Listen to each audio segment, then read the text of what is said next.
emozionata. Io non è la prima volta che mi metto di qua, che saliamo su questo palco fianco a fianco, devo dire, e quando ho chiamato Tiziano a presentare un po' le nostre iniziative, devo dire che mi è sempre andata bene. Per cui non sono scaramantica, ma mi piace ripetere le cose che funzionano. Mi stai caricando di una certa responsabilità. Beh, volutamente, tutto volutamente. Grazie, buonasera a tutti, grazie per essere qui. Saluto tutti voi che oggi avete deciso di spendere il vostro tempo per essere presenti ad un'altra battaglia che ci vedrà sicuramente insieme, ci vedrà convinti nel portare avanti quello che è un grande progetto di questo territorio, ma direi anche di questa città. Saluto il coordinatore regionale senatore Luca De Carlo, il senatore Bartolomeo Amidei, il sindaco di Rovigo, il sindaco di Rovigo e amica Valeria Cittadin, e tutti gli altri sindaci, sono tantissimi, gli amministratori presenti in sala, il presidente di Gioventù Nazionale, e davvero non riuscirei a menzionarli tutti a uno perché sicuramente dimenticherei qualcuno. Ma soprattutto grazie ai militanti, ai dirigenti di partito, ai presidenti di circolo che questa sera si sono fatti anche oltre 50 km per essere qui con noi. Grazie davvero. Se sei d'accordo, io inizierei subito a chiamare sul palco, visto che so che c'è qualche problema di tempistica, eccetera. Inviterei l'onorevole senatore Luca De Carlo ad essere presente qui sul nostro palco per un primo saluto e un primo augurio per questa apertura campagna elettorale. Beh, intanto grazie, per me è un onore naturalmente essere qua e farlo in una provincia che sento vicina a me, non geograficamente magari, perché è quella più lontana oggettivamente, ma sicuramente Belluno e Rovigo hanno un destino comune, quello di avere 5 candidati anziché 9, quello di fare 2 eletti anziché 9, che insomma non è un destino magari crudele, ma che impone una selezione ancora più grande rispetto alle altre province, e quindi il dovere di fare liste competitive, il dovere di selezionare la classe dirigente sulla base dell'impegno che hanno dimostrato, sulla base anche del territorio che rappresentano, perché noi non nascondiamo che un territorio grande e un numero così limitato di candidati è sempre un problema per riuscire poi a coprire tutto il territorio. Però a Rovigo avete una fortuna straordinaria, perché oltre ad aver fatto le liste forti potete contare anche su un assessore uscente di Fratelli d'Italia, che Valeria, quando il partito ha fatto dopo l'elezione di Elena Donazzani in Europarlamento, ha fatto una scelta sul nuovo assessore, lo ha fatto facendo un investimento su un territorio e su una persona. La persona è Valeria, il territorio è proprio il Polesine. C'era già un assessore il Polesine, contrariamente alla provincia di Belluno. Rifacciamo il paragone, dove c'è stato un assessore per tutta la legislatura. Ad un certo punto, e grazie a Fratelli d'Italia, gli assessori sono diventati 2 in Polesine, e non potevamo fare scelta migliore. Giovane, brava, competente, sicuramente Rompiballe.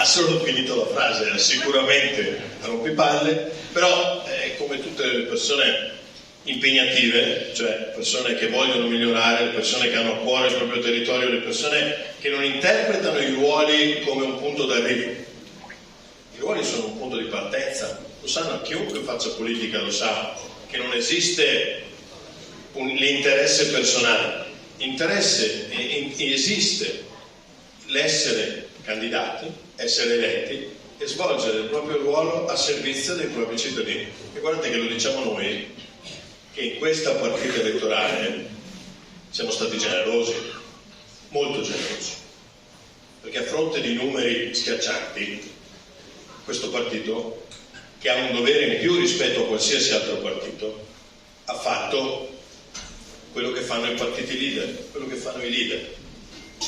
Tengono compatta la coalizione. Noi non ci avete mai sentito parlare di corsa in solitaria, di linea del Piave, non ci avete mai sentito distinguerci dal resto del centrodestra, mai. Io credo di essere stato un disco rotto, e che quando magari le provocazioni salivano e quando era più facile reagire di pancia. No, noi abbiamo sempre pensato che il valore vero fosse la coalizione, e oggi siamo tutti lealmente schierati al fianco di Alberto Stefani, perché sappiamo che è quello che abbiamo deciso essere il nostro frontman, quello che rappresenterà in un momento difficile. Guardate che non è mica facile uscire da 15 anni di un governatore straordinario nei numeri, straordinario nella popolarità, straordinario nel far diventare il Veneto un brand. Se voi andate in giro per l'Italia, a noi tutti con orgoglio ci dicono: ma voi siete veneti, siete fortunati. Siamo fortunati. Noi vorremmo che ciascun bambino che nasca in qualsiasi parte d'Italia abbia la fortuna di essere come un bambino che nasce in Veneto, ma è un compito gravoso quello di venire dopo 15 anni di Luca Zaia. Non è un compito facile. Alberto è giovane, 32 anni, la gioventù non è mai. Io quando mi sento dire: ma no, è troppo giovane, no, scusate, la mia invidia. La gioventù è un valore aggiunto, non è un valore meno. Gioventù, esperienza, il mix di questo è quello che ci consente di avere stimoli anche per affrontare appunto un mondo nuovo, perché quando tu apri un tappo e escono le bollicine e dopo devi gestirlo, e quindi ci voleva un cambio, c'è stato, la legge non consentiva Luca Zaia di fare il quarto mandato, per cui porteremo Alberto in tutti i contesti. Noi organizzeremo il 31, venerdì prossimo, alle 18:30 a Mestre, non so ancora la location, ma la definiremo a breve, tutto il partito, tutti i candidati a raccontare ciò che faremo, a presentare i candidati, e ci sarà Alberto con noi a dimostrazione di una grandissima unità di intenti. Ma noi dobbiamo dimostrare, noi che veniamo dalle province definite marginali, ma solo chi non le vive sa che questa non è. Di marginale non c'è nulla, noi siamo il centro del mondo, perché condensato in pochissima popolazione abbiamo tutto ciò che gli altri vorrebbero essere ma che noi in realtà siamo. Abbiamo il dovere di dare una rappresentatività a questi territori, e nel farlo dobbiamo scegliere l'impegno, la coerenza, la voglia, la volontà che i nostri candidati metteranno in terra, partendo già da una buona base. Oggi abbiamo un assessore uscente che ha dimostrato. Guardate, non era mica facile arrivare di punto in bianco dietro un mostro sacro come Elena Donazzani e riuscire in breve tempo a ingranare in un meccanismo così complesso. Non è facile. Sapete cosa ci vuole per fare tutto questo? Umiltà. L'umiltà di sapere e di non sapere, di mettersi a disposizione, di passare il tempo a studiare le questioni, sapendo che le cose bisogna impararle. E quello è stato un momento di grande investimento. Ora però bisogna mettere a terra tutto quello che siamo riusciti a fare. Avremo ruoli decisivi e importanti nella prossima legislatura, perché è vero che abbiamo ceduto il governatore, è altrettanto vero però che avremo ruoli strategici e fondamentali, i ruoli che i veneti hanno definito strategici. E guardate che un tema su tutti, quello della sanità, non è solo un tema di sanità, è anche un tema di percezione di sanità, perché a volte la percezione è diversa dalla realtà. Noi siamo una sanità invidiata in tutta Italia, ma che può migliorare e deve migliorare, perché ci sono aspetti della sanità sulla quale sappiamo di poter lavorare e di poter farlo bene. Ma sapete perché siamo sicuri di poter migliorare la sanità? Perché dal nostro insediamento a Roma, dalla vittoria delle politiche del 2022, abbiamo aumentato gli stanziamenti in sanità. Siamo arrivati nel 2022 che gli stanziamenti sulla sanità erano 126 miliardi l'anno. Quest'anno siamo a 136,5, con la finanziaria che approveremo a dicembre arriveremo a 143 miliardi. alla fine del nostro mandato di 5 anni avremo aumentato le spese, gli investimenti sulla sanità di 30 miliardi. Ricordo a tutti che negli anni in cui ha governato la sinistra ha tagliato la sanità per 34 miliardi in 10 anni. Noi in 5 anni abbiamo recuperato quello che loro hanno tagliato, lo abbiamo fatto con un investimento, considerata non una spesa, attenzione, non una spesa. Abbiamo dato dignità, daremo dignità al rinnovo dei contratti dei dottori, degli OS e degli infermieri, che hanno costituito in un momento di difficoltà la differenza tra avere una sanità efficiente e una sanità scarsa. Non dimentichiamocelo mai, non dimentichiamoci mai che ci sono quegli operatori che hanno fatto una percentuale in più di quello che era il loro lavoro e che oggi finalmente riusciamo a riconoscere. Ma non c'è solo questo, ci sono le risorse per la medicina territoriale, ci sono le risorse per la telemedicina, per quei posti dove è più difficile magari raggiungere, c'è una consapevolezza nuova e le risorse per mettere in campo tutte quelle cose che siamo sicuri possono migliorare.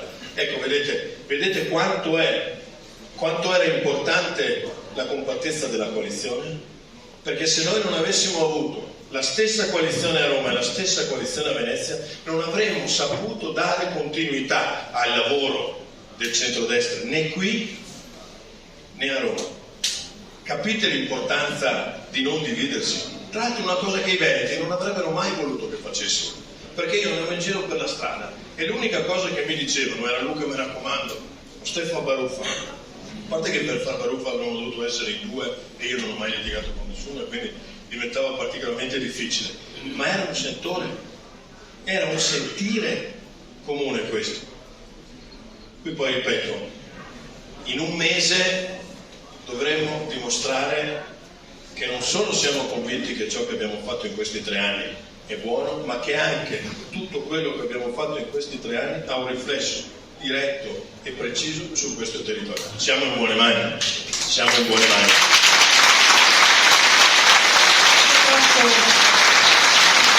Se mi permetti, Luca, io vorrei aggiungere una cosa. Ma interrompe tutti, secondo voi? Sì, ho detto che sono a rompipalle. È la sua festa. Esatto. Io chiederei un grande applauso a Luca, perché Luca fino a poco tempo fa era il candidato in pectore per fare il governatore del Veneto per l'intera coalizione di centrodestra. Per l'unità di questa ha fatto un passo indietro, lo ha fatto in silenzio, non ha fatto show, non ha fatto spettacoli, ma l'ha fatto nell'interesse in primis del partito e di un interesse ancora maggiore per il bene del Veneto e per proseguire quello che era il buon governo di centrodestra del Veneto. Quindi davvero un applauso a Luca, perché io non sono una che non ci facciamo tanti complimenti, anzi di solito abbiamo anche qualche battibecco perché è un rapporto sincero, però io ci tengo a precisare che la galanteria, l'essere signori non deve essere scambiato come un atto di debolezza e quindi ci riprenderemo i nostri spazi in Regione del Veneto, lo faremo forte sempre dei consensi dei cittadini e siamo convinti che potremo fare molto bene e dimostrare molto. Ma lei è troppo buona, io non ero il candidato in pectore, ma sapevo di poter contare su una classe dirigente ampia, varia, sia di uomini che di donne, che avrebbe potuto ricoprire quel ruolo.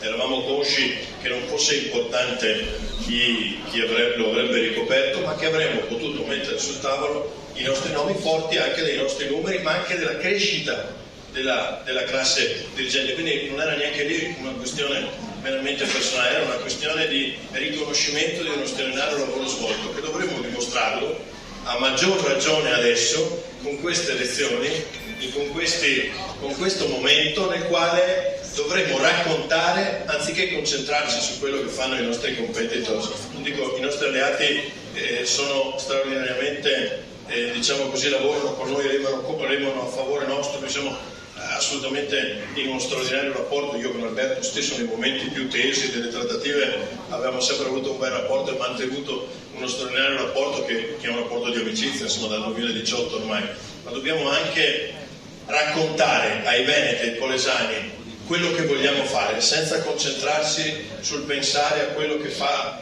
quelli dall'altra parte, non ci interessa. Guardate, la gente vuole da noi un ruolo guida, la gente vuole da noi concretezza, ma lo vuole con l'autorevolezza di chi sa che è forte delle proprie idee, non ha bisogno di denigrare nessuno, ci provocheranno, non è mica è naturale, capita sempre, quelli più forti sono sempre quelli a cui rivolgersi quando si vuole un po' di visibilità, non si attacca a quello che c'ha il 1%. Si attacca a quello che prende il 3%, il 30%, nella speranza che quello che prende il 30% ti risponda e ti dia anche la sua visibilità del 30%. Bene, noi non abbiamo bisogno di essere provocati, non abbiamo bisogno di rispondere alle provocazioni, noi dobbiamo solo raccontare quello che faremo e quello che faremo sarà sicuramente occuparci di noi. Grazie a tutti, io vado perché se riesco faccio un altro passaggio anche in un'altra provincia, ma oggi ne ho fatti già 4, no, non mi tradisco, ma ne ho già fatti 4 o 5 oltre al deposito di tante delle liste, ma sono sicuro che tornerò a disposizione di chiunque ne abbia bisogno, anche in Polesine naturalmente, perché credo che la classe dirigente e soprattutto quelli che pro tempore ricoprono i vertici dei partiti devono stare sul territorio, perché altrimenti farebbero meglio di mettersi. Grazie.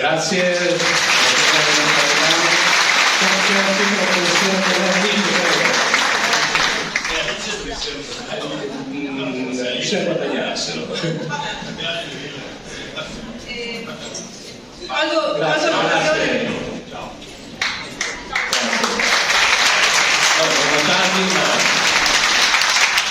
Colgo l'occasione anche per ringraziare altri candidati di Fratelli d'Italia che questa sera sono qui presenti. Qui in prima fila vedo Fabio Benetti, consigliere provinciale. Ciao Fabio, grazie per essere qui.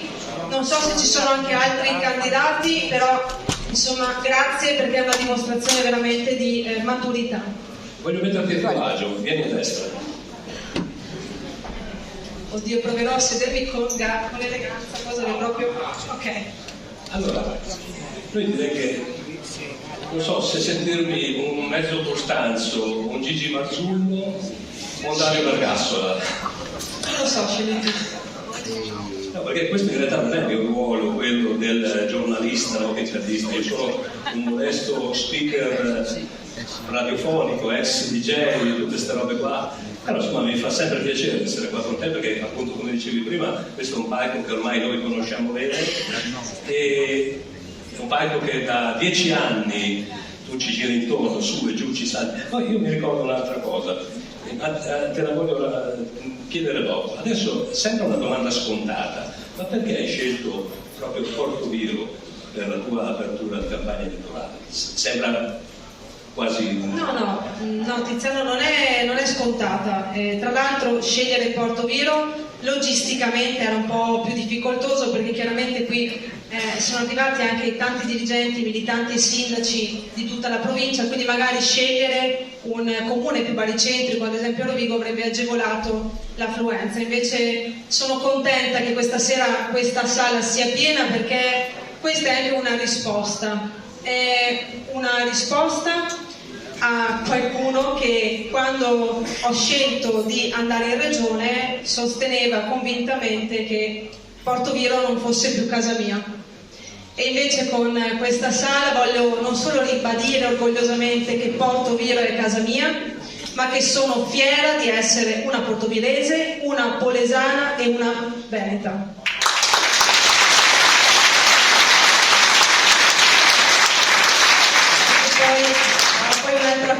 Un'altra cosa velocissima. Siccome veramente questo percorso che sto facendo è stato molto veloce, io sono partita dal nulla, chi mi conosce e mi sta seguendo da tantissimi anni lo sa, e sono arrivata ad essere uno degli 8 assessori di tutto il Veneto su quasi 5 milioni di abitanti. Però sono convinta che in tutta questa frenesia, sapere di avere delle basi solide, dei valori solidi, delle radici solide, in qualche modo ti ancori ancora di più in questa ascesa che io convintamente voglio continuare a fare. 10 anni mi ricordo di te, anzi è stata la prima volta che ci siamo conosciuti, perché ci hanno presentato, era una festa in piazza e tu facevi la cameriera. Vero, avevamo un'associazione di volontari iniziativi Portoviro. E non mi ricordo più, mi ha detto scendi più, vieni che ti presento a Valeria.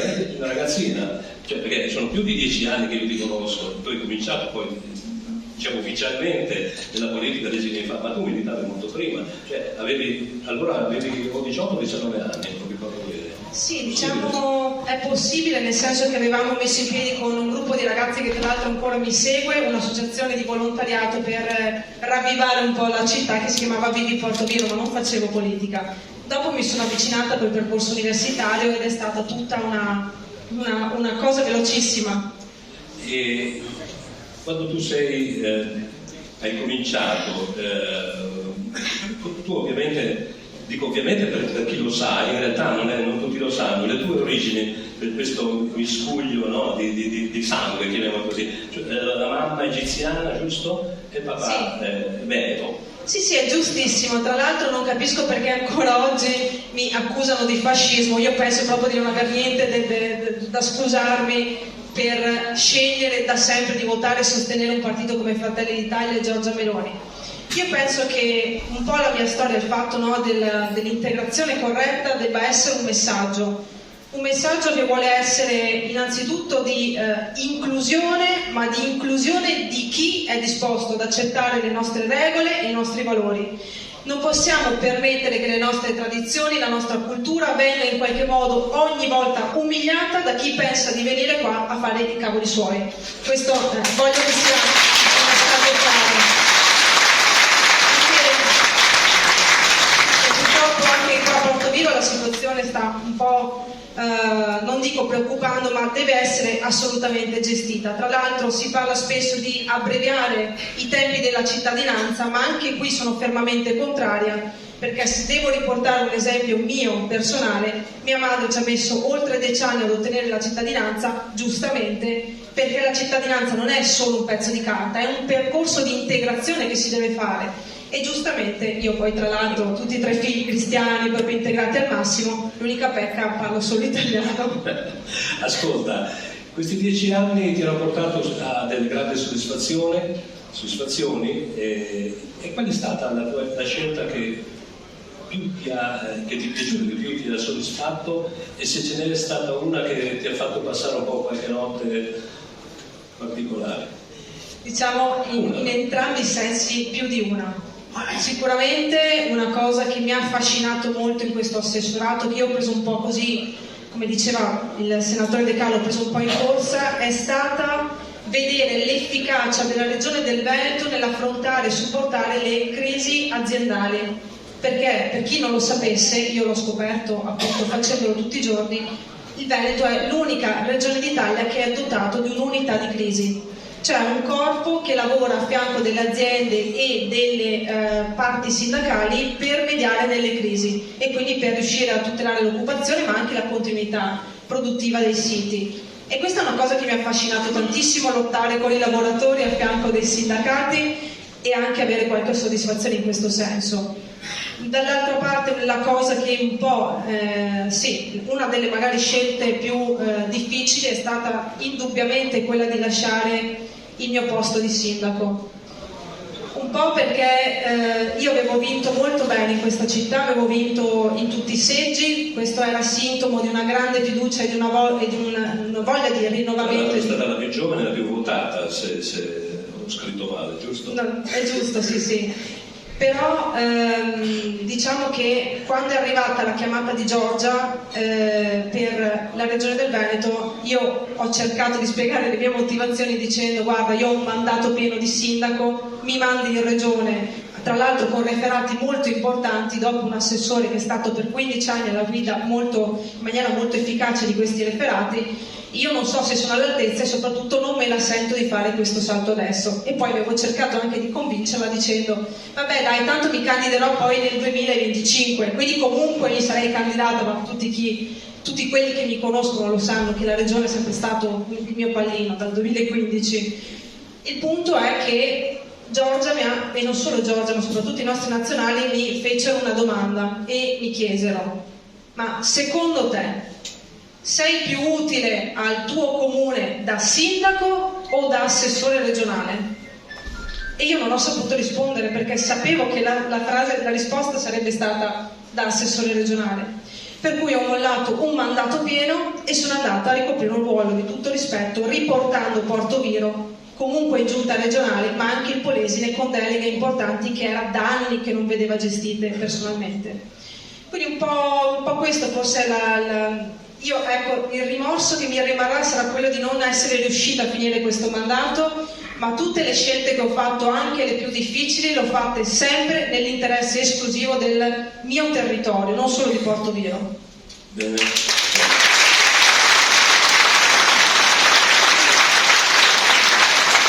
Oltre che giovane sindaco, anche un giovane assessore o assessora, come preferisci? Assessore. Assessore, anche io.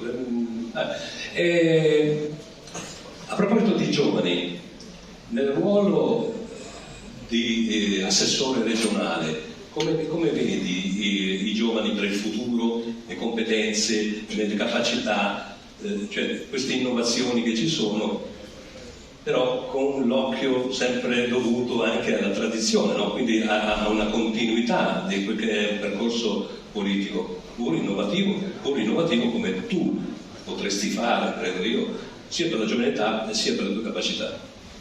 Allora Tiziano, tutti sappiamo che stiamo vivendo un mercato del lavoro che è soggetto a rapidi cambiamenti, che sono comunque cambiamenti globali. Pensiamo alla transizione digitale, a quella ambientale, a quella all'intelligenza artificiale, ma anche ai cambiamenti demografici, perché è indubbio che facendo sempre meno figli avremo sempre meno forza lavoro e una popolazione che invecchia di più con relative necessità. Quindi innanzitutto per difendere la nostra competitività occorre indubbiamente investire sulle competenze. C'è una rivista autorevole che parla appunto di finanza, che è il World Economic Forum, che ci dice che da qui ai prossimi 5 anni il 44% delle competenze base richieste nel mercato del lavoro è destinato a cambiare. Questo ci dà un po' la misura e la velocità con cui il mercato del lavoro cambia. Allora, secondo me, come coniugare scuola con occupazione? Innanzitutto dobbiamo rendere la scuola meno ingessata e più flessibile. Questo ad esempio oggi lo riesce a fare più che una tradizionale magari liceo piuttosto che un percorso universitario basato diciamo su sistemi tradizionali, la formazione professionale, gli ITS Academy, che devo dire che in Veneto sono un'eccellenza veramente riconosciuta a livello nazionale, perché a capo di ogni fondazione c'è un presidente che è un imprenditore, quindi respira tutti i giorni l'area dell'azienda, le difficoltà, le opportunità connesse a questa, e oltre il 90% dei ragazzi che fa un percorso professionale di questo tipo trova occupazione immediatamente in poco tempo al termine del percorso di studi. Un lavoro coerente con quello che ha studiato, il che, io lo dico sempre, non è proprio da sottovalutare. Per cui dobbiamo riuscire attraverso questo dialogo costante tra territorio, istituzioni, aziende, istruzione e formazione, cercare di mettere in campo tutti quei percorsi formativi che possano intercettare al meglio non solo le energie per le imprese, ma nuove competenze per i lavoratori. Allora, io avrei fatto parte di questa allora, io farei un'ultima domanda di questa prima parte, poi proseguirà il nostro percorso, avremo anche qualche slide da vedere insieme. Quest'ultima domanda è abbastanza semplice, cioè, leggo qua per esempio che hai avuto in questi anni appunto modo di conoscere tanta gente e sentire tanti pareri, tante voci, ma la domanda che io ti pongo è: perché hai scelto di fare questo mestiere? Ma non, cioè, nel senso, io sono molto fatalista. Io penso che quello che è destinato a te nessuno te lo toglie, ma che sia una relazione, che sia un'amicizia, che sia un mestiere, che sia proprio un percorso. Io non l'ho cercata questa cosa, nel senso che io studiavo, facevo l'università e facevo la barista, quindi qui a Portoviro. E parlando con un cliente che poi è venuto a mancare, ci siamo messi a parlare di politica, abbiamo cominciato, ma come può fare una ragazza di 20 anni? E da lì è nata una passione veramente che non avrei mai pensato mi assorbisse così tanto. Io dedico il 99,% alla politica sana, perché per qualcuno politica può essere intesa come ormai una parolaccia. In realtà la politica fatta bene è un qualcosa di onorevole, è qualcosa che comunque è fatta a servizio del prossimo.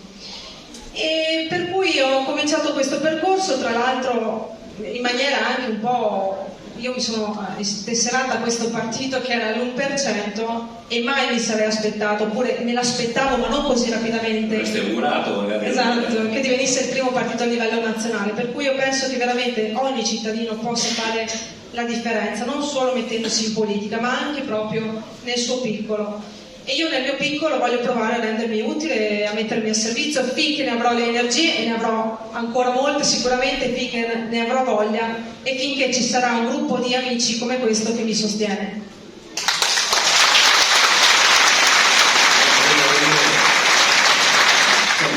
Sì, cosa vuoi fare da grande? La parrucchiera, l'astronauta, la politica. C'è qualche... Sono stata in un asilo qua di Portoviejo e c'era una bambina che per carnevale voleva vestirsi da sindaco, quindi con la fascia, per cui insomma è una cosa bella anche questa, avviciniamo i giovani e i piccolissimi a questo mondo, perché no, anzi bisogna. Quando sarò grande ci penserò anch'io. Andiamo con cosa dobbiamo vedere qualcosa? Sì? Mi sembra? Oddio, io ho paura delle mie ragazze, io, non è niente di Dio, spero. Qua c'è un po' una sorta di percorso, no? Da quello che capisco, il tuo impegno con le aziende, magari adesso ne parleremo anche, quando va in forma... 4+2, questa... No, dopo me lo spieghi questo. Vedete, però devo spostarmi. Io amico. Va bene. Sto per lavorare. Cioè, stai studiando adesso per capire quale domanda farmi? Perché... No, stavo guardando perché io non avevo ancora visto queste slide e qua c'è lavoro, andiamo avanti fino a domani qua. Sì, infatti è meglio che ti improvvisi una domanda. Che riprendiamo il nostro discorso. Sì, appunto, allora, tu sei stato il primo anno di assessore regionale, è stato quest'anno molto intenso, pieno di incontri, conoscenze, risultati, immagino, e anche qualche notte insonno, come abbiamo parlato prima, ci hai raccontato. Hai lavorato tantissimo nell'ambito dell'istruzione, anche questo ci hai già detto qualcosa, ma io voglio parlare di questo 4+2 che ho capito che è un 4 anni di scuola, di diploma tecnico o professionale, con l'aggiunta di 2, una sorta di master. Sì, diciamo che abbrevia il percorso formativo, permettendo ai ragazzi di uscire con qualità certificate in minor tempo, risparmiando il passaggio di un anno. Però se mi concedi, perché questa è una cosa molto tecnica, se mi concedi mi piacerebbe parlare del...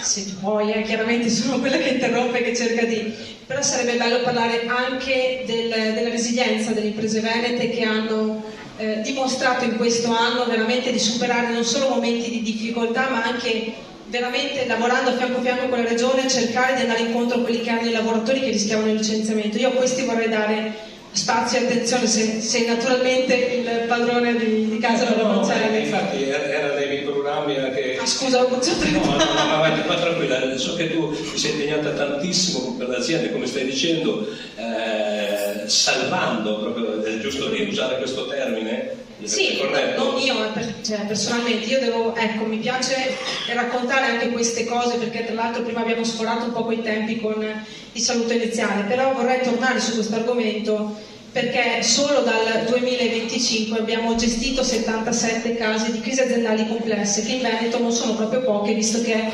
la locomotiva d'Italia in questo senso.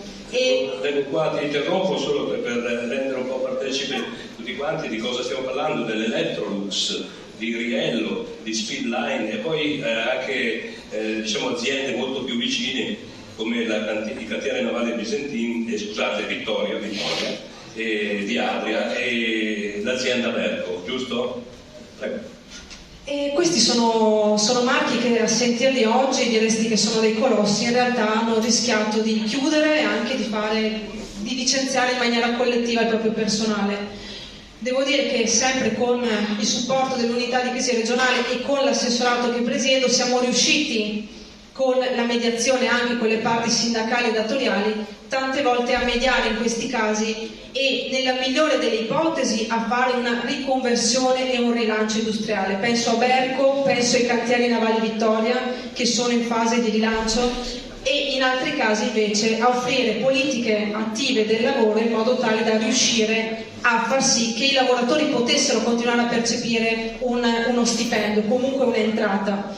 E la cosa che mi ha colpito di più è stata proprio la responsabilità sociale, il senso di responsabilità sociale che le aziende hanno dimostrato in tutti questi casi, perché non abbiamo quasi mai trovato nessuno che dicesse voglio chiudere, arrangiatevi, mettiamo in cassa integrazione e finisce lì. Nella stragrande maggioranza dei casi erano gli imprenditori a chiamare e a sollecitare la regione affinché intervenisse per salvare i dipendenti. Invece, discorso a parte va fatto per quei fondi internazionali che invece vengono qui, comprano tutto quello che c'è da comprare, speculano, chiudono e licenziano lasciando il vuoto. Ecco, qui c'è un grande fenomeno che sta venendo avanti, sulla quale dobbiamo porre grande attenzione. So che tu sei molto orgogliosa, se ti parlo di Fratta Polesine, della scuola Roboni. C'è anche qua l'amministratore di Fratta che saluto. Ciao Alessio. Diciamo che proprio su richiesta dell'amministrazione comunale di Fratta abbiamo fatto qualcosa che secondo me è piccolo ma è straordinario, perché abbiamo salvato la scuola. Abbiamo salvato la scuola perché Fratta avrebbe perso il presidio scolastico per mancanza di numeri di nati, e invece con sempre l'ottimo lavoro fatto in collaborazione con l'amministrazione comunale, la regione e l'ufficio scolastico regionale siamo riusciti a mettere in piedi una pluriclasse e quindi in questo modo anche Fratta ha la sua scuola. Comunità piccola ma dignitosa, che comunque ha tanto da dare e che ha delle attività comunque. Se chiudi la scuola in un comune, in un paese, a me è capitato in un quartiere, si spegne quel quartiere, si spegne quell'attrazione. Perciò occorrerà anche magari ripensare, visto il calo delle nascite, a nuovi modelli di presidi scolastici che possano in qualche modo essere periferici e capillari su tutti i territori, ma magari con forme organizzative diverse, non quelle di oggi, perché sarebbero insostenibili. L'assessore regionale sei stata anche molto fedele e vicina alle tue radici, per esempio hai portato i Polesini risultati concreti e tangibili, l'apertura del centro per l'impiego qui a Portoviro, e poi vedo anche il collegamento acqueo tra Portoviro e Rosolina, il salvataggio della scuola Roboni, ne abbiamo appena parlato, i fondi per i comuni del Delta, insomma molto impegno sul territorio. Ma sì, ma in realtà non è niente di straordinario, cioè è quello che si dovrebbe fare. Io l'ho fatto in poco più di un anno, ma ripeto, non è niente di eccezionale. Adesso tra l'altro, lo anticipo per gli amministratori che sono in sala, è in corso un bando di quasi 2 milioni per l'edilizia scolastica per le aree interne, cioè per le aree svantaggiate, più fragili, che permette non solo di intervenire sulle scuole dal punto di vista edilizio, ma anche di abbattere le barriere architettoniche, perché la scuola è una di quelle realtà che veramente deve essere inclusiva e deve rivolgersi a tutti e dare pari opportunità a tutti.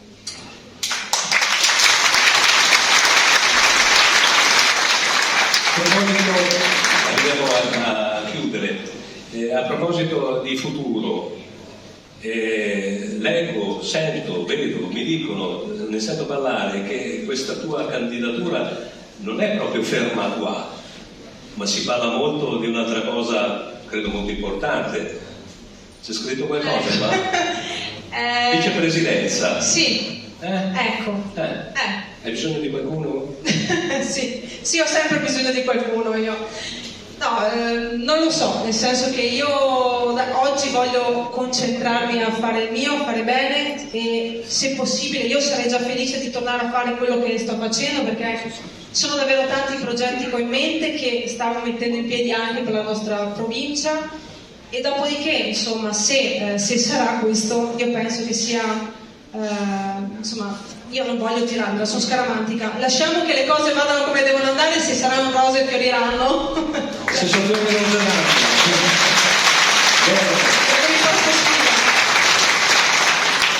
Se vuoi aggiungere qualcosa, guarda, sono tutti qua per te. Fammi addirittura in piedi. Allora, adesso io proprio sta cosa dell'intervista alla Maurizio Costanzo non è il mio pane, ma mi è piaciuta, devo dire, Tiziano. Apriremo un format per annoiare delle povere vittime. Scherzi a parte, noi oggi siamo qui perché ci accingiamo ad affrontare un momento storico. Prima l'ha detto anche il senatore De Carlo, però dopo 15 anni di una guida a trazione centrodestra, ma leghista, sono fuori dalle luci. Sei in ombra. Scusate, torno indietro. Ecco qua, va bene, dai. Dopo 15 anni comunque di un governo forte, trainato da Luca Zaia, che comunque era una guida autorevole di centrodestra, oggi gli equilibri cambiano, ci sarà probabilmente sempre una guida di centrodestra, ma con un ruolo forte, preponderante e decisivo di Fratelli d'Italia. Tra l'altro bisogna dire che non solo il Presidente cambia, perché cambierà il 90% della giunta regionale che per 15 anni ha guidato questa regione, e gli unici assessori che ad oggi potrebbero tornare a fare quello che stavano facendo qui in giunta sono io per il Polesine e l'assessore di Venezia con delega al bilancio, che è Calzavara. Per cui io penso che siamo di fronte ad un'opportunità straordinaria, eccezionale, che non è solo quella di partito, ma è quella di territorio. Al di là di ogni colore politico, noi oggi abbiamo davvero la possibilità di essere rappresentati come territorio rodigino, non voglio dire portoghese, ci mancherebbe, ma con referati di peso, con ruoli di peso, con un partito guida di peso. E quindi, siccome spesso ci si lamenta, io sento tantissimi lamentarsi che dicono ma le cose non cambiano, anche perché uno delle grandi piaghe è l'astensionismo, anche causato dalle istituzioni, non lo metto in dubbio, perché tanti errori li facciamo anche noi. Però occorre capire l'importanza storica di questo momento, perché questo momento qui lo vivremo almeno per i prossimi 5 anni, se non nei prossimi 10. E quindi io dico che il cambiamento non va subito, il cambiamento, se possibile, va guidato, va accompagnato. E siccome questo territorio ha davvero tanto da dare ed è stanco di subire, io direi che è ora che cominciamo a governare questo cambiamento.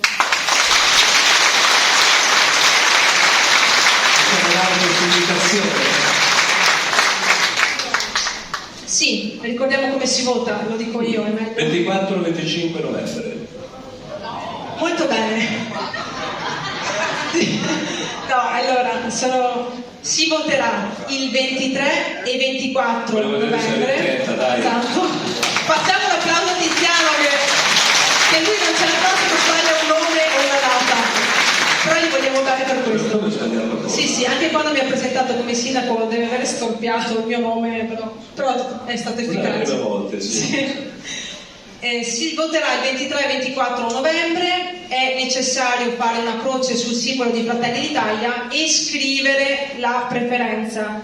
Nel mio caso Mantovan, ma c'è anche il voto di genere, quindi si può dare una doppia preferenza, basta che sia uomo e donna. Mi raccomando, non 2 donne e non 2 uomini. Queste figure devono essere presenti all'interno della stessa lista. Fratelli d'Italia 5 candidati, lo dicevo prima, qui c'è anche Fabio in prima fila, per cui se qualcuno avesse voglia di esprimere anche un nome maschile accanto al mio, siamo lieti che questo avvenga.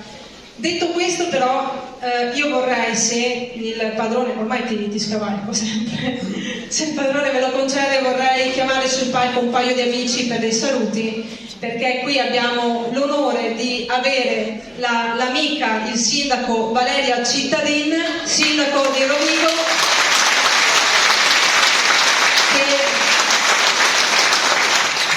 che è stato il primo sindaco donna della storia di Rovigo, ma anche, posso dire, la più amata, una delle 10 più amate d'Italia secondo le statistiche nazionali. Quindi Vale, a te la parola.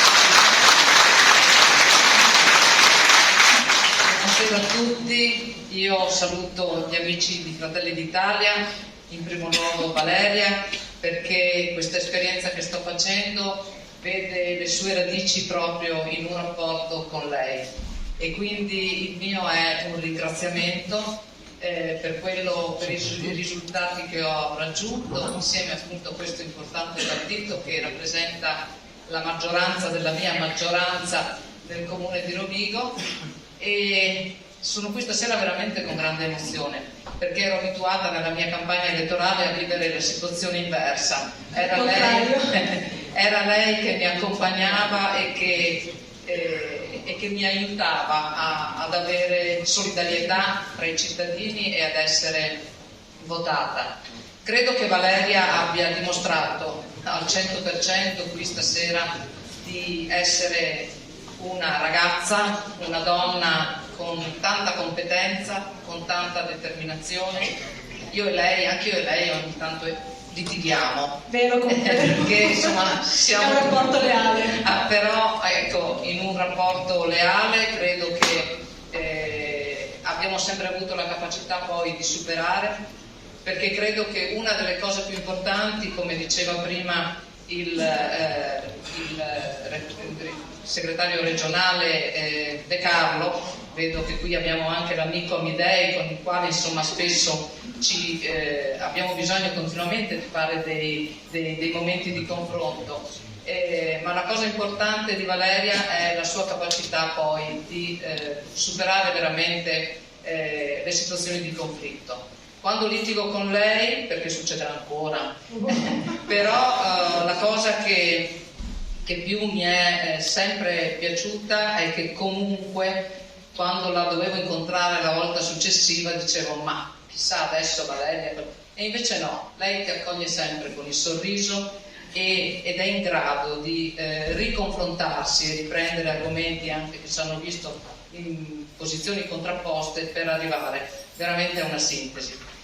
Dicevo, le sue competenze, la sua determinazione, la sua preparazione, non ha bisogno. Prima si diceva manca un mese, c'è un mese di campagna elettorale.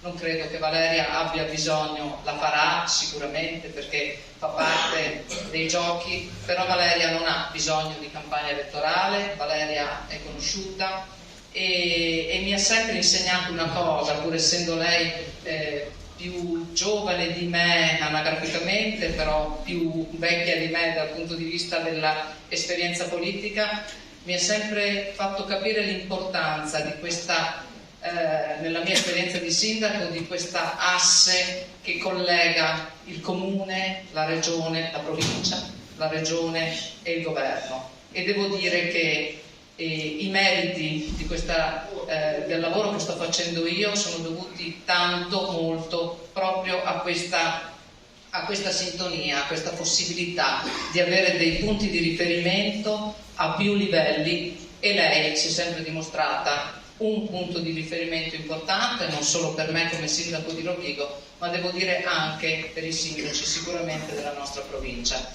E quindi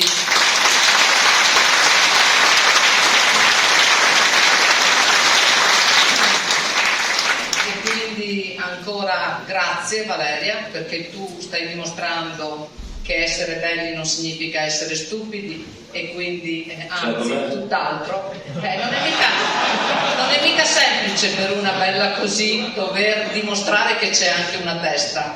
Lei lo sta dimostrando con grande energia, grande determinazione, e noi siamo orgogliosi di poter avere nel nostro territorio una figura come la sua, sulla quale sono certa potremmo confidare anche in tanti anni futuri. Grazie. Grazie ai cittadini, sindaco di Rovigo. Abbiamo un che salverà i media. Grazie davvero. Grazie per la foto.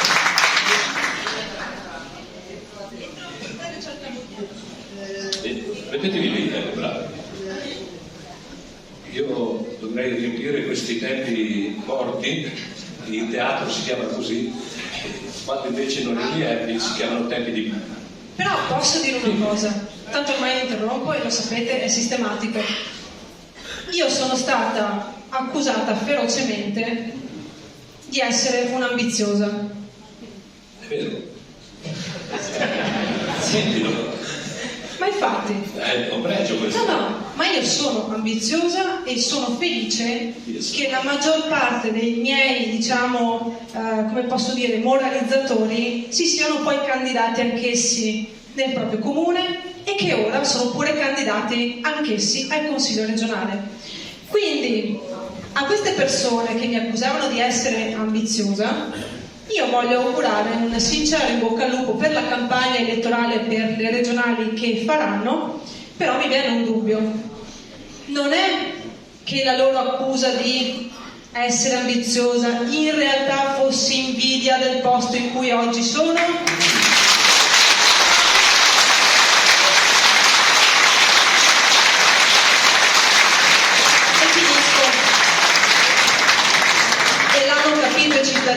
E finisco. Chi devi intendere intenda Il e gli altri messaggio... sapete.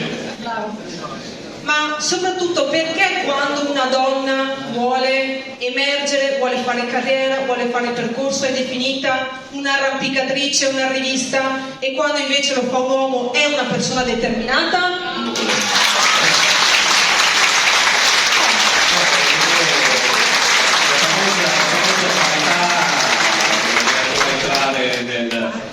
Ma non so quando. Poi altra cosa, 1000 anni. mi tolgo tutti i sassoni, tanto come vada Laura.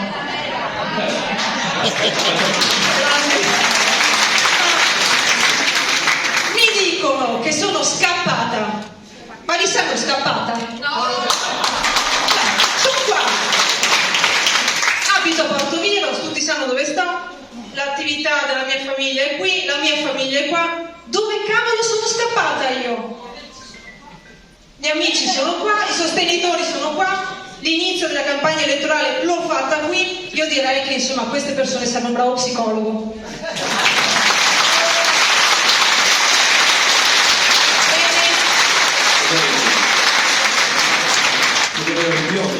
Chiamiamo il nostro biondo. Amichevolmente il senatore Bartolomeo Videri.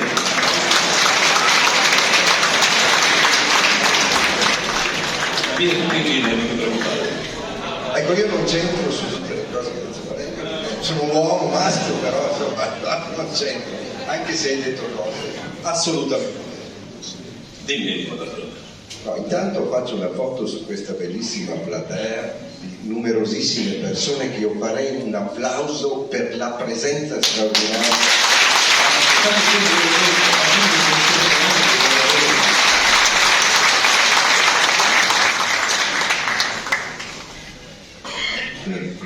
Grazie per le belle parole. Grazie. No, sai qua, si interviene per ultimo e dico spero che finisse in presi e andiamo a casa, no? Quindi io anche ecco parte l'applauso, quindi questa è la volontà. No, però iniziano a farmi le domande, io cercherò di rispondere brevemente, dicono tutti così, ma insomma dai. No, fatti una domanda e date una risposta, come dicevano loro.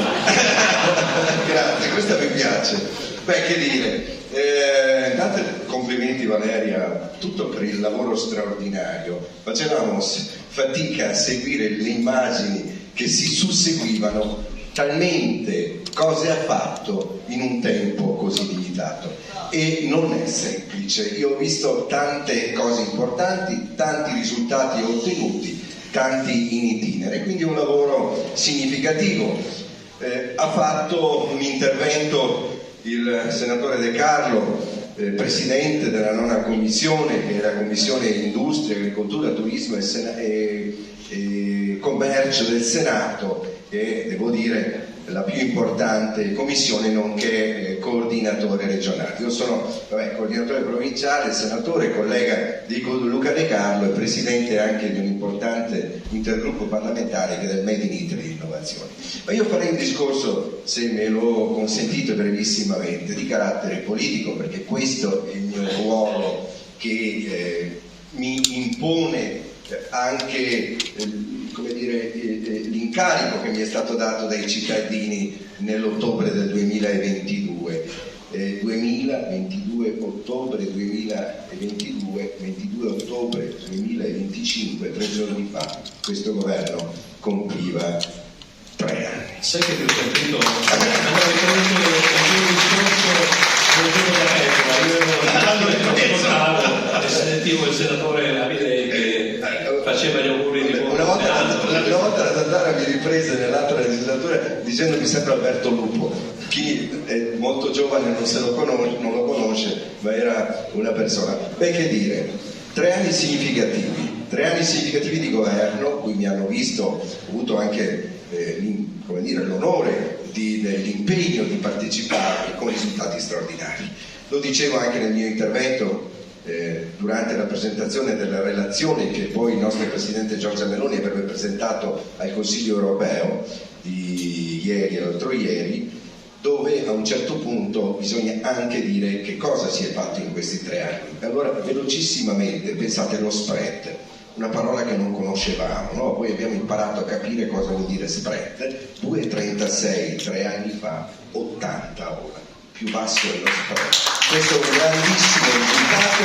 L'inflazione, pensate, dal 12,6 di ottobre 2022 all'1,6. 12,6, 1,6, rapporto deficit-PIL dall'8 al 3. Sono risultati che parlano da solo. Occupazione 66,6%, disoccupazione meno del 7%. Risultati che non avevano da 20 anni.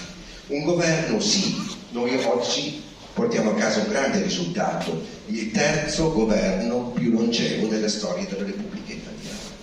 Dopo 2 governi che si sono susseguiti del presidente Silvio Berlusconi, cioè in 80 anni di Repubblica i primi 3 governi sono stati di centrodestra. Ci sarà un motivo, la longevità, la fiducia delle persone viene data anche per fondamenti di carattere ideologico che ci siamo dimenticati. Ma cosa vuol dire ideologia? Non solo di destra, di sinistra. Che cosa vuol dire? Vuol dire avere dei valori. Quei valori uno ne ha accennato prima Valeria, la cittadinanza. Pensate che la sinistra poco tempo fa ha tentato con il referendum di passare da 10 a 5 anni la cittadinanza. Diceva bene Valeria, e lo diceva anche avendo la mamma che dice no, 10 anni servono per capire che vivi in un paese, ne devi conoscere la storia, la cultura, lo devi rispettare fondamentalmente. Questo è ciò che noi vogliamo, il rispetto a casa nostra, se permetti.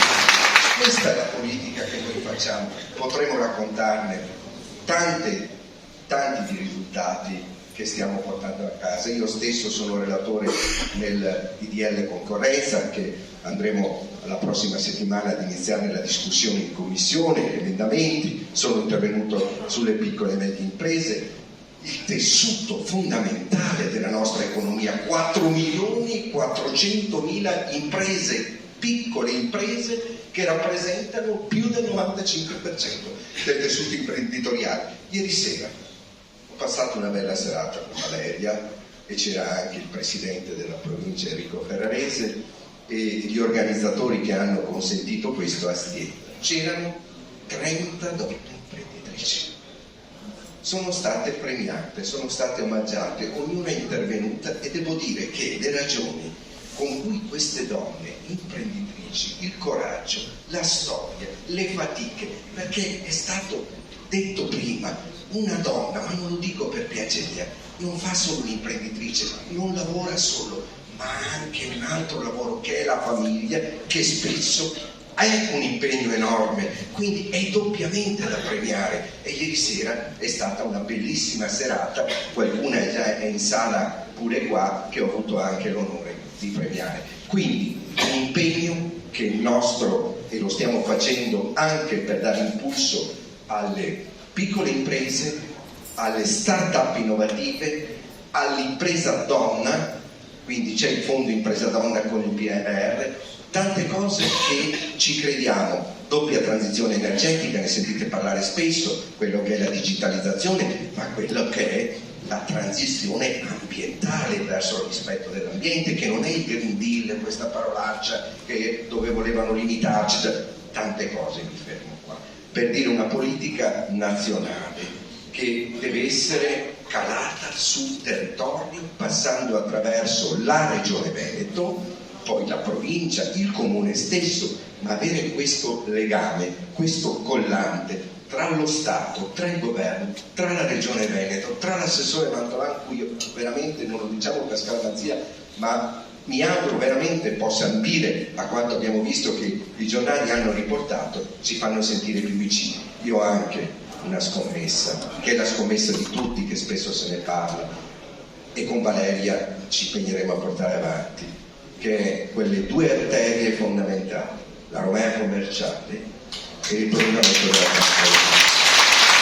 Sono impegni di sviluppo per il nostro territorio, cui noi ci crediamo, non è semplice, basterebbe anche dalla Romea commerciale. Per cui Valeria, ci prendiamo insieme questo impegno, tu nel tuo ruolo in regione, io in quello che è al governo. Ebbene, devo concludere, Tiziano? Sento un applauso, per cui concludete. È un po' quella frase che forse diceva Tiziano, che io dissi nel mio intervento con il nostro presidente Giorgia Meloni, che lei forse l'avete sentito, anche gira sul web, una bellissima frase che mi ha colpito e quindi l'ho presa a prestito, quando lei dice, prendendo a sua volta una frase del più italiano dei santi, San Francesco, dice: i combattimenti difficili sono riservati a quelle persone che hanno un coraggio esemplare, e Valeria questo lo ha, per cui viva Fratelli d'Italia, viva il Governo, viva il Veneto, viva l'Italia.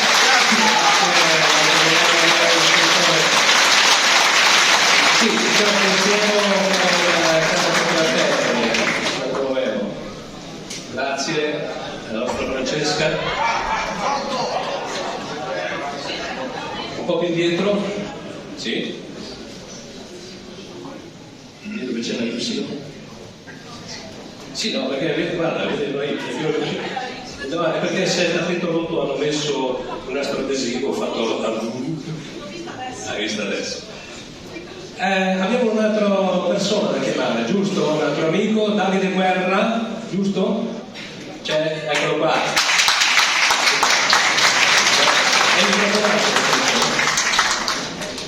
Davide Guerra è presidente di Gioventù Nazionale, per capirci, il movimento che ha creato Giorgia Meloni e al quale Giorgia Meloni è venuta. Buonasera a tutti. Allora, se già il senatore Amidei si era dato per ultimo, non voglio rubarvi troppo tempo, perché sicuramente vorrete tutti andare a casa. No, io sono veramente onorato dell'invito e di essere qui sul palco, di vedere una sala così gremita, è veramente una buona speranza, dà una buona prospettiva. Visto che di numeri ne è già stato parlato molto da persone sicuramente più competenti di me, io volevo un attimo parlare delle radici, e magari uno si aspetta di sentirsi da chi dirige, diciamo, a livello provinciale Gioventù Nazionale, di parlare di futuro. Vero, Gioventù Nazionale insieme ad Azione Studentesca e Azione Universitaria saranno sicuramente la classe dirigente del futuro, ma un po' detengono, proprio perché, come tu dicevi adesso, Giorgia Meloni viene da Azione Giovani, che è l'antenato di Gioventù Nazionale, detiene un po' Gioventù Nazionale quella fiamma che è anche dentro al logo del partito, quindi l'importanza dei giovani che detengono una fiamma, che lo fanno soprattutto per idea, e dopo verranno i posti per impegno, per merito e sicuramente, come Valeria ci spiegava prima e ci raccontava prima, lei viene dal nulla. Io lo capisco cosa vuol dire partire da zero, non avere forse neanche idea effettiva della direzione che si prenderà, ma sicuramente dell'idea principale che è insita dentro di noi. Quello, chi milita in Gioventù Nazionale e nel nostro partito non gli manca sicuramente. Quindi Gioventù Nazionale è a sostegno ovviamente di Valeria, è a sostegno del partito, fa un grande in bocca al lupo a Valeria, a tutti i candidati che ci sono in questa prossima elezione regionale. Noi saremo sempre pronti in prima linea, come lo è sempre stata Giorgia a suo tempo, ma lo siamo sempre noi a livello provinciale, a livello nazionale. Gioventù Nazionale la vedrete sempre in prima linea, a partire dalla manifestazione, alla conferenza, al banchetto, che sia una cosa diciamo istituzionale o di strada, Gioventù Nazionale la vedrete sempre a fianco del partito, anche da sola, perché noi siamo proprio il fondamento, secondo me, e dobbiamo tramandare ai ragazzi quello che è questa fiamma che devono tramandare poi a loro volta come una fiaccola. Quindi io vi ringrazio, sono contento del risultato di Valeria, di Fratelli d'Italia, di Gioventù Nazionale, Ovidio, e lo dico anche grazie ai miei ragazzi, non è ovviamente tutto merito mio, ma è la maggior parte del merito dei ragazzi, e che al giorno d'oggi è un fiore all'occhiello del Veneto, mi permetto di dirlo, perché Gioventù Nazionale Rovigo non esisteva poco tempo fa e oggi siamo tra diciamo i più influenti sulla scena di Gioventù Nazionale Veneta. Quindi io, contento di questo, diciamo ripongo il mio aiuto nella prossima campagna elettorale al partito Valeria. Vi ringrazio, ci vediamo sicuramente dappertutto. Grazie a tutti.